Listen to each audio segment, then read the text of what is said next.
What's up YouTube, Bomberman here, and this is my Shaddoll, Chaos Shaddoll deck profile. I'm going to try to do this as fast as possible because my last videos were a little too long. Alright, 3 Beast, you need to draw. 2 Dragon, you don't want to have 3 because you'll draw too many. 2 Squamata, same with Dragon, don't want to draw too many. 2 Hedgehog, people run this at 3, but I like it at 2 because drawing this late game is basically like dead because you already have a Shaddoll fusion going back and forth between the graveyard and your hand. 2 Falco for your people are starting to play 1. I still play 2 for your Soul Charge plays. 3 Mathematician. I prefer this over Armageddon Knight because it's a +1 when it's destroyed by battle, and it's 100 points stronger than Armageddon Knight. Then we have the Chaos Engine, which is 2 Black Dragon and 3 White Dragon, and your Chaos Monsters will be BLS and 2 Chaos Sorcerer. They're just too good to not play. I don't know why you wouldn't. And then for the final 2, I have 2 Effect Veiler and 1 Plague Spreader Zombie. This is an instant level 5 synchro with Mathematician. You just Mathematician, dump this, put a card from your hand back to the top of your deck. Plague Spreader, Mathematician, easy 5. For Armades, if you're playing Gang Zing, or Allied Justice Castor, if you're playing basically anything else but Burning Abyss and Shaddolls. Then we have the obvious 3 Shaddoll Fusion, 2 Soul Charge. I played 1, I wasn't seeing it as much as I wanted to, so I bumped it up to 2. I tried 3, way too much, don't ever do 3. And then to wrap up the spells, we have 1 Foolish Burial and 1 Allure of Darkness. For the traps, I have 2 Sinister Shadow Games. I hated 3. I barely even like this card at 2. I kind of just hate this card. I never draw it first turn, and if I'd had 3, I drew like 2 or 3 first turn, so it was just, I don't know. I barely like it like this. But if you don't play it, people will call you a scrub. I'm kind of just debating whether taking them out altogether. 2 Magic Cylinder. I play this because 1, it used to be my favorite card all time when I was a kid, and I saw it on the show, and I was like, man, like this is great. And people call Shaddolls like a Trollsy deck, I guess, or at least they used to before they came out. So I figured, you know what, you're gonna call my deck Trollsy, I'll just use some Trolly cards. And then 2 Wiretap. Wiretap is too good to not play. I wish I had the room to play 3. I've even debated playing 41 cards to play the 3rd Wiretap, just for Stellar Nova Wave. Then I have the last 2 traps, which is Bottomless Trap Hole and Compulsory Evacuation Device. I don't play Warning because my Soul Charge, and I don't want to conflict that. I don't play Torrential because too many decks right now do well with stuff being in the graveyard, so like it's kind of useless. I got my 1 token for my Sided Gores. It's a Prophecy Destroyer, one of my favorite art cards, so I made it a token. So we're going to go with 2 Construct. I know people have been playing 3.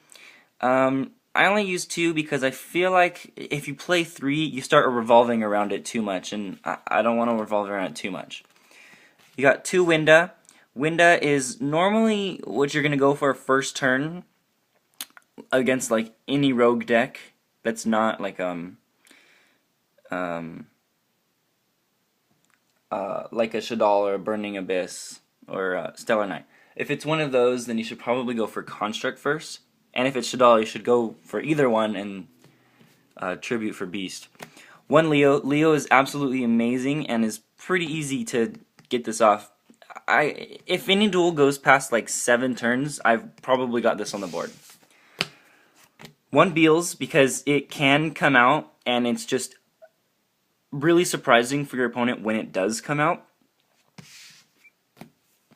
1 Crimson Blader, just the same with Beals. It's actually a really good card. If its effect goes off, it locks down your opponent, and I'm really crazy about level 8 synchros, so I kind of built my Shaddoll deck towards trying to get out level 8 synchros. 1 Crimson Blader against Stella Knights.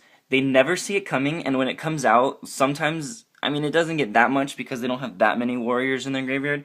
But sometimes late game, when they have 2 Deltaros in their grave, it's 3,000, and they probably have a Deneb or a ukulele guy in there. So it can get to like 32, 35, I think is the highest I've seen it. And that's still pretty high for them to deal with, especially since both their Deltaros are gone. One Mighty Warrior, just because it's not that I like him more than Goyo Guardian, it's just I like the extra damage that he can do. No one really knows what this card is, so I'll read its effect. If this card destroys an opponent's monster by battle, inflict to your opponent equal to half the destroyed monster's original attack. So, I mean, I don't know. I like it. Of course, I should be running like Orient Dragon or Goyo Guardian, but that's just what I prefer. 1 Armades and 1 Castor for your level 5s. Just great in general. And then for my Exceeds, I have 4. I have Black Ship for, problem cards in case your opponent's like under 1,000 and you just want to end the duel because you're tired. Or unless you play against hands. That's mainly why I have it in here. 1 Honor Arc. It's not that good anymore, but it's still good to have. 1 Castile and 1 Gaga Cowboy for the same reason I have Black Ship, just in case, Cowboy for game.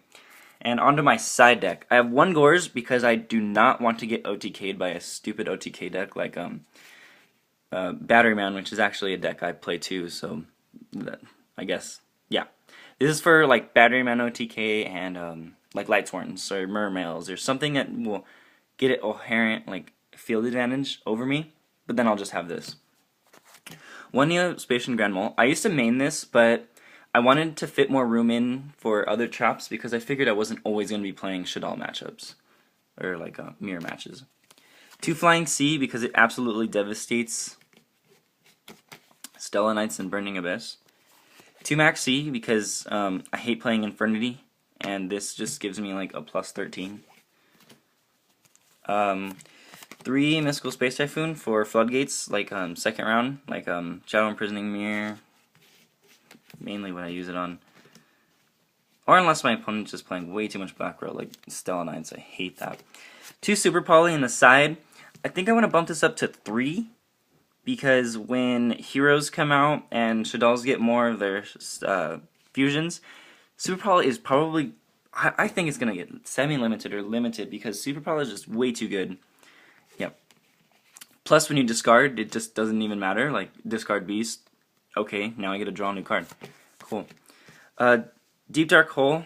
Good for basically anything except like a rank 4 rank 4 Exceed deck or like an Exceed deck, but it seems like we're starting to get out of that with like DDs coming up. They're like high level synchros and high level fusions. So Deep Dark Hole's where it's at, especially for like Judgment Dragon or the mirror match.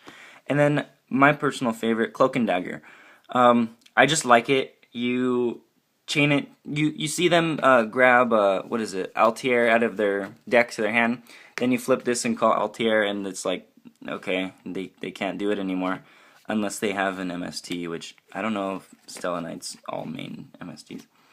Well, that has been my Shaddoll deck profile. Everyone seemed to have loved my Bujin one and my Prophecy, so I decided to make another. Go ahead and like, comment, and share this video. Oh, and also subscribe. That'll help me as well. Let me know what other decks you want to see. I have a ton I can show you guys, and a ton at locals I can try to get off some friends. Alright, peace. Have a good day, actually. Yeah, have a good day. Peace.